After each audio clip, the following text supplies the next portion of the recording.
마태복음 5장 1절로 12절. 산상수훈 세 번째. 온유한 자는 복이 있나니 그들이 땅을 기업으로 받을 것이며.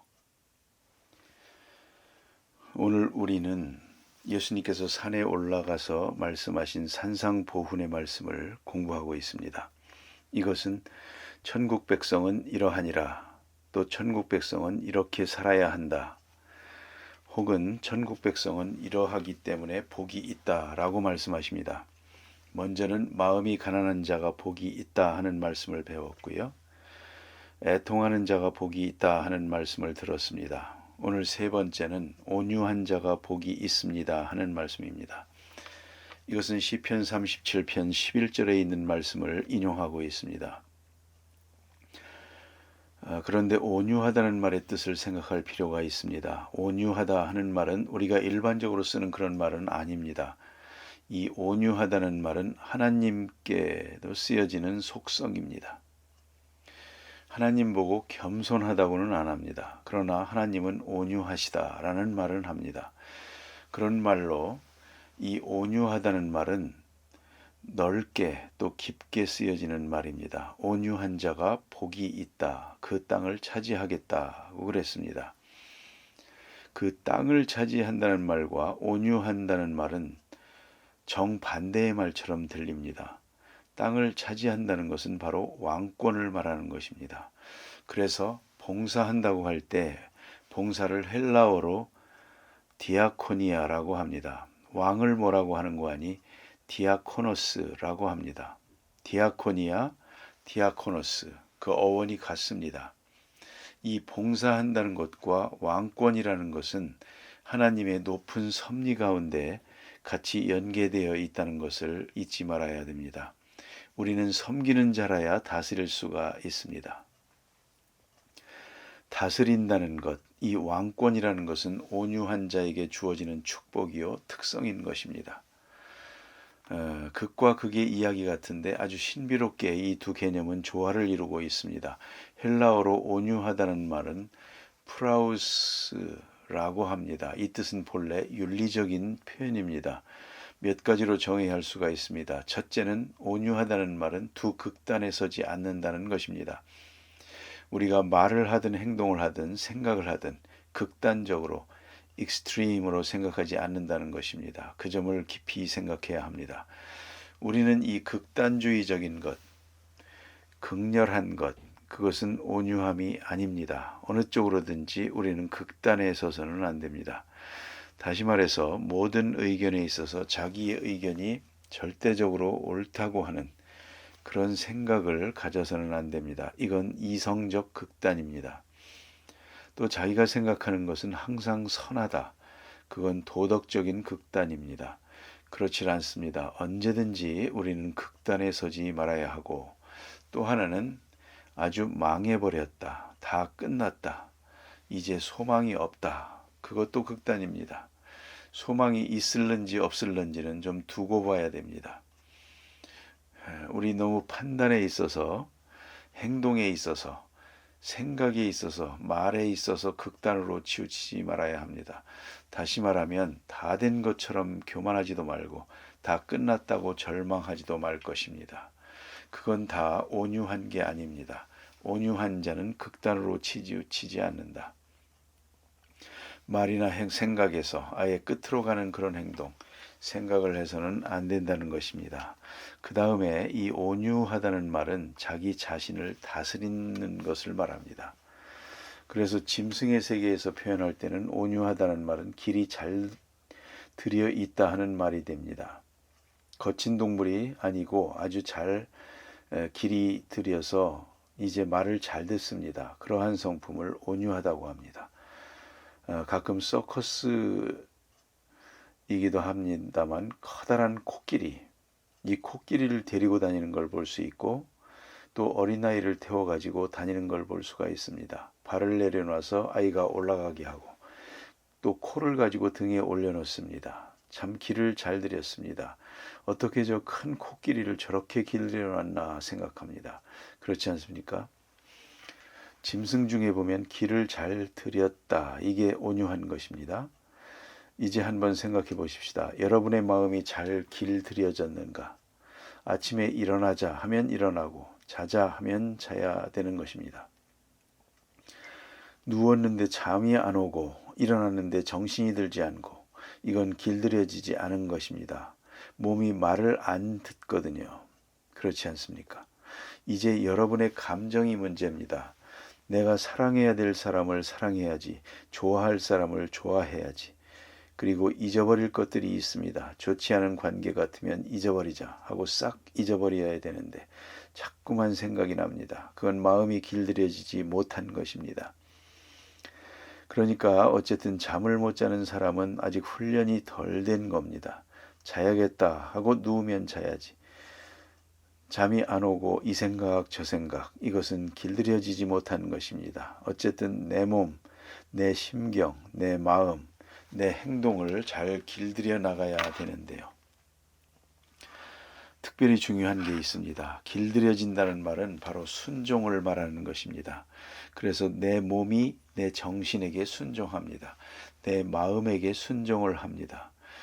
그래서 이건 먹자 하면 먹고 끊어야겠다 하면 끊습니다. 이게 길들여지는 것입니다.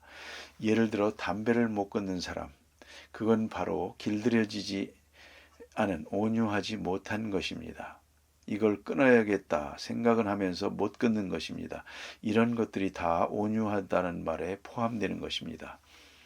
또 특별히 중요한 것이 있습니다. 하나님의 말씀에 순종하는 것입니다. 하나님의 말씀을 잘 듣고 순종을 합니다. 그건 순종하는 일에 길들여진 것입니다. 가만히 보면 그런 분들이 계십니다. 성경 말씀에 순종하고 특별히 설교 말씀에 순종합니다. 잘 길들여졌습니다. 그 시간 들려지는 대로 행동합니다. 딱 들려지면 그대로 행동하는 것입니다. 이런 분이 있는가 하면 허구한 날 들어도 하나도 순종하지 않습니다. 꼭 반대로만 행동합니다. 이게 바로 문제입니다.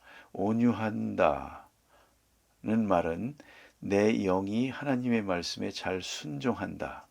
그대로 받아들이고 그대로 순종한다. 이게 바로 온유한 것입니다. 다시 말하면 잘 길들여진 짐승처럼 말입니다. 우리의 인격, 우리의 마음, 우리의 감성이 하나님의 말씀을 따라서 잘 순종하게 그렇게 길들여져 있다 하는 말입니다. 그래서 God controlled personality, 하나님에 의해서 잘 다스려지는 그러한 성품을 온유하다 그렇게 말합니다. 또 이것을 형용사로 표현할 때 프라우테이스라고 말하게 되면 뭐가 되는고 하니 배움의 자세를 말하게 됩니다. 공부하는 마음이요, 가르치는 마음이 아닌 공부하는 마음, 말하는 마음이 아니고 자기 주장하는 게 아니라 듣는 마음입니다. 듣는 마음, 그것이 바로 온유입니다. 자, 우리가 한번 온유한 사람을 볼까요? 누가 무슨 말을 하든지 대화를 하게 되면 잘 듣습니다. 아, 그렇습니까? 그렇군요. 나도 그리 생각합니다. 이리 듣습니다. 이게 온유한 마음입니다. 온유하지 못한 사람은 어떠냐? 들으면서 벌써 속에서 반항을 합니다. 그건 아닌데. 그러다가 참지 못하고 말도 다 끝나기 전에 스톱. 나도 좀 말하자 이겁니다. 듣지는 않고 열심히 말을 합니다. 이건 참 불행한 것입니다. 우리는 이것을 깊이 생각할 문제입니다. 항상 듣는 자세가 있어야 됩니다. 탈무드에 보면 그런 말이 있습니다. 가장 지혜로운 사람은 누구냐? 모든 것으로부터 배우는 사람이다 그랬습니다. 잘 들어보고 깊이 새겨보십시다. 다 이로운 것입니다. 신문을 보든 사람을 보든 만나든 거리에 나서든 전부가 다 공부입니다. 그래서 항상 공부하는 마음으로 사는 것입니다. 특별히 이렇게 배우는 자세, 순종하는 자세를 가리켜서 대표적인 예를 두 사람을 들 수 있습니다. 하나는 모세입니다. 민수기 12장 3절. 거기에 이런 말이 있습니다. 이것은 때때로 이해가 잘 안 될 것 같기도 합니다. 모세는 온유함이 지면의 모든 사람보다 승하다. 모세는 가장 온유하다고 그랬습니다. 그런데 모세는 성격이 아주 급한 사람입니다. 그래서 애굽 사람하고 이스라엘 사람하고 싸울 때 애굽 사람을 때려 죽이지 않습니까? 그 정도입니다. 그 정도로 급한데 하나님은 어떻게 봤는지 모세는 온유한데 보통 온유한 게 아닙니다. 온 지면의 모든 사람보다 온유하다 그랬습니다. 그게 뭐겠습니까? 하나님의 말씀을 잘 순종합니다. 어떤 말씀이든 순종합니다. 그 면에서 온유한 것입니다. 그리고 이 말씀을 하게 된 그 내용으로 봐서는 더더욱 그렇습니다. 모세가 실수를 했습니다. 그래서 구스 여자를 소실로 맞습니다. 이스라엘의 대지도자가 어떻게 이럴 수가 있습니까? 그 누나되는 미리암이 이것을 못마땅하게 여겨가지고 비방을 합니다. 비난할 만합니다. 지금도 이런 일이 있다면 당장 문제가 되겠죠. 그런데 모세가 어찌했나 보십시다. 성경에 그게 없습니다. 그건 여러분 마음대로 추측을 하십시오.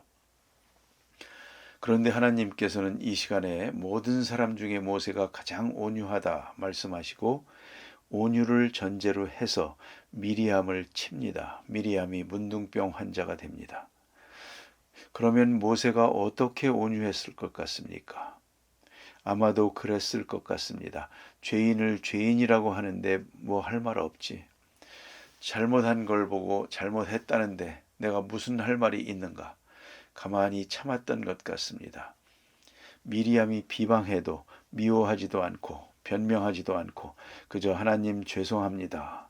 그리고 가만히 참고 견뎠던 것 같습니다. 바로 그 모습을 보고 하시는 말씀입니다. 모세는 온유하다 그 말입니다. 하나님의 말씀을 들을 때 온유합니다. 또 사람들의 비방을 들을 때도 온유합니다. 사람들이 나는 요만큼 잘못했는데 크게 잘못한 것처럼 나는 한 가지 잘못했는데 100가지 잘못한 것처럼 그냥 마구 퍼붓습니다. 그래도 그는 온유했습니다. 조용히 넉넉하게 그거 다 내가 잘못한 건데 뭐 그걸 감수했습니다. 하나님은 이 모습을 보는 것입니다. 모세는 온유합니다. 모든 세상 사람 중에 가장 온유하다. 이렇게 칭찬하셨습니다. 그래서 그에게 왕권을 주셨습니다. 그 민족을 다스리는 권세를 준 것이 아니겠습니까? 또 한 사람이 있습니다. 종교개혁자 칼빈은 대단히 성격이 급합니다. 또한 극단적인 데가 있었습니다. 그래서 제네바에서 종교개혁을 할 때 그는 많은 사람을 죽였습니다. 이단이라든가 개혁에 반대하는 사람들을 화형에 처했습니다. 그런 극단적인 사람입니다. 그런데 언젠가 책을 하나 구해서 읽었는데 거기 보니까 가장 겸손한 개혁자 칼빈 그랬습니다. 가장 겸손한 사람이라고. 도대체 말이 안 되는 것입니다. 내가 생각했던 것과는 다릅니다. 그래서 그 책을 탐독해서 읽었습니다. 그 핵심이 뭐냐면 그가 제네바에서 너무 극단적으로 종교개혁을 이루었기 때문에 그만 제네바 의회에서 추방을 했습니다. 그래서 스트라우스버그로 갔습니다. 가서 거기서 지내면서 3년 동안을 또 종교개혁을 합니다. 그런데 이렇게 칼빈을 추방하고 나니 제네바 전체가 엉망이 됐습니다. 갖은 범죄, 타락 도저히 견딜 수가 없는 것입니다. 다시 칼빈 선생을 모셔와야 되겠다. 의회에서 결의해가지고 모시러 갔습니다. 여러분 이런 때 갈 수 있겠습니까?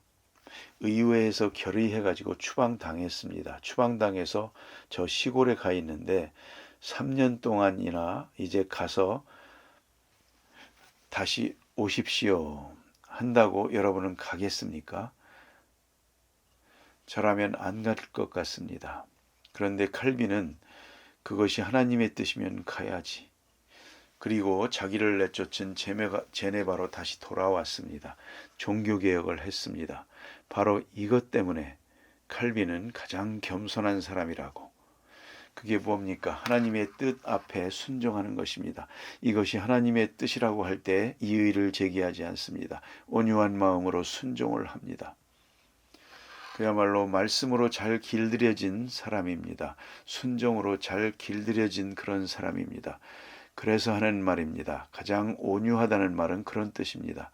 배우는 자세요, 순종하는 자세를 말합니다. 이제 하나님께서 말씀하십니다. 온유한 자가 복이 있나니 땅을 차지할 것이요. 땅을 차지한다는 말은 오너십을 말하는 것입니다. 랜드 오너십, 땅의 소유자가 됩니다.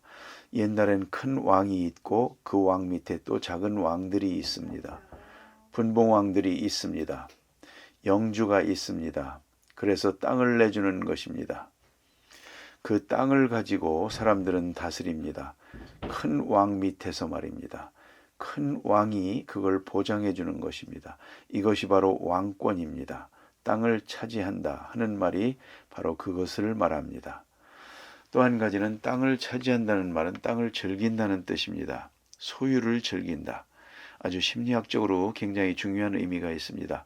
내가 뭘 많이 가졌다. 권세도 능력도 땅도 재산도 가졌고 지식도 가졌다. 플러스 알파, 거기에 온유함을 가지고 있으면 그는 지식을 즐깁니다. 소유를 즐길 수 있습니다. 온유함이 없으면 즐기질 못합니다.